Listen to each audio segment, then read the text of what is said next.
Assalamualaikum warahmatullahi wabarakatuh teman-teman. Selamat datang di video ke-30 dari 30 tokoh jahiliyah yang mungkin Anda tidak tahu. 30 akhirnya teman-teman semuanya. Dan nomor 15 masih tidak akan membuat Anda tercengang dan terguncang. Zainab binti Al-Harits. Ini adalah tokoh ke-30 kita teman-teman. Pada tanggal 12 Rabiul Awal tahun 11 Hijriah. Pada waktu itu, waktu duha sudah beranjak sedikit panas pada waktu itu. Dalam usia 63 tahun lebih 4 hari. Rasulullah SAW kemudian meninggal. Beliau meninggal teman-teman semuanya.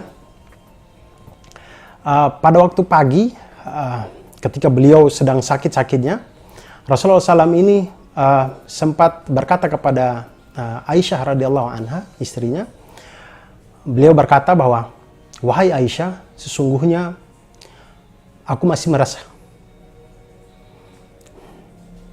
Wahai Aisyah, sesungguhnya aku masih merasakan sakit akibat makanan yang sempat kucicipi di Khaibar dulu.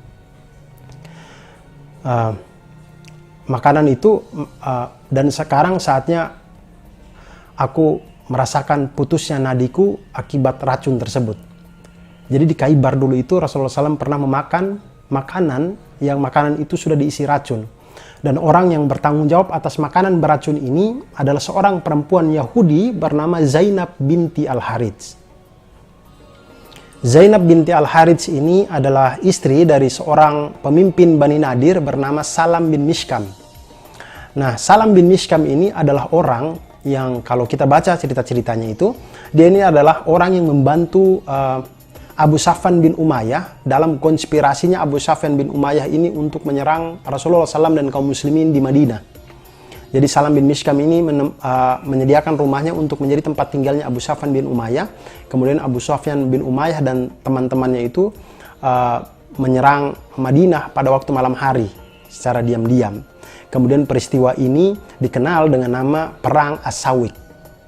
Nah, Salam bin Mishkam ini juga menjadi salah satu orang di dalam Bani Nadir yang merencanakan konspirasi untuk membunuh Rasulullah SAW ketika beliau dan para sahabat datang ke Bani Nadir untuk meminta bantuan mereka untuk uang tebusan yang pembunuhan yang dilakukan oleh Amr bin Umayyah Ad-Damri yang sudah saya ceritakan di video-video sebelumnya.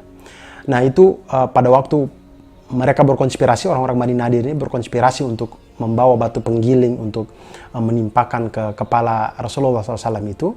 Salam bin Mishkam ini sebenarnya melarang teman-temannya itu. Dia bilang, jangan kalian lakukan itu. Demi Allah, karena ketika kalian berkonspirasi seperti ini, sesungguhnya Muhammad itu akan tahu. Pasti, ntar dengan cara-cara gaib atau apapun dia akan diberitahu tentang konspirasi kalian ini. Dan dengan kalian membuat seperti ini juga kalian akan melanggar perjanjian antara orang Yahudi dan orang Muslim gitu. Tapi perkataan dari Salam bin Mishkam ini tidak dihiraukan oleh teman-temannya, maka konspirasi itu tetap dijalankan. Kemudian dengan akhir yang Bani Nadir terusir dan segala macam yang sudah saya ceritakan di video-video sebelumnya ini. Kemudian ketika perang Khaibar sudah selesai, ketika Rasulullah SAW sudah merasa tenang karena Khaibar ini sudah ditaklukkan, tiba-tiba muncullah Zainab binti Al-Harits ini sambil membawa daging domba yang sudah dipanggang sama dia. Dia datang untuk menghidangkan kepada Rasulullah SAW. Kemudian sebelum itu sebenarnya Zainab binti Al-Harits ini sudah mencari tahu. Dia entah mencari tahu bagaimana. Pokoknya dia mencari tahu bagian mana yang disukai oleh Rasulullah SAW di dalam daging domba itu. Kemudian ada yang mengatakan kepadanya bahwa Rasulullah SAW itu sangat suka bagian paha dari daging domba. Maka Zainab binti Al-Harits ini menaruh racun paling banyak itu di bagian pahanya daging domba ini. Ditaruh banyak sekali di situ. Kemudian ketika dia menghidangkan di depan Rasulullah SAW, kemudian Rasulullah SAW mengambil bagian dari paha ini, kemudian mengunyahnya satu kali, tapi kemudian Rasulullah SAW memuntahkannya dan tidak menelannya. Kemudian Rasulullah SAW bersabda, "Sesungguhnya tulang dari daging domba ini mengabarkan kepadaku bahwa daging ini telah disusupi oleh racun." Rasulullah SAW kemudian memerintahkan untuk memanggil Zainab binti Al-Harits. Kemudian ketika dia dipanggil, ketika dia ditanyakan, dia mengakui perbuatannya. Dia menyusupkan racun kepada daging domba tersebut. Kemudian Rasulullah SAW bertanya kepadanya, "Hai Zainab, kenapa engkau berbuat seperti itu?" Kemudian Zainab binti Al-Harits ini berkata, "Sesungguhnya dulu itu saya pernah berkata kepada diri saya sendiri bahwa jika Muhammad itu adalah seorang raja, maka tentu aku akan membunuhnya. Tapi kalau dia memang seorang nabi, maka pasti ada pemberitahuan yang datang kepadanya terkait daging domba dan segala macamnya ini." Kemudian Rasulullah SAW kemudian melepaskan Zainab binti Al-Harits ini. Jadi awal mula sebenarnya Zainab binti Al-Harits ini dibebaskan. Tapi kemudian ada seorang sahabat bernama Bishr bin Al-Bara bin Ma'rur. Nah, seorang sahabat ini ikut makan daging domba ini bersama Rasulullah SAW, kemudian dia sempat mengunyah dan menelannya.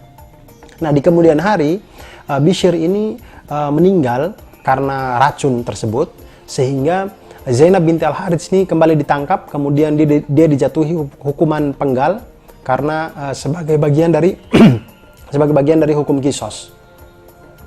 Demikianlah teman-teman cerita tentang Zainab binti Al-Harits. Dan tidak terasa sudah video ke-30, artinya selesai sudah rangkaian dari 30 tokoh jahiliyah yang mungkin Anda tidak tahu, dan nomor 15 masih membuat Anda tidak tercengang dan tidak terguncang ini.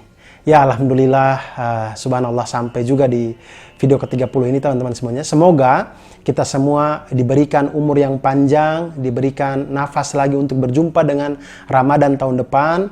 Semoga saya masih bisa membuat konten-konten lain yang bermanfaat juga bagi saya sendiri tentunya, dan juga bagi teman-teman yang mungkin bisa mengambil hikmah dari cerita-cerita yang saya sampaikan ini.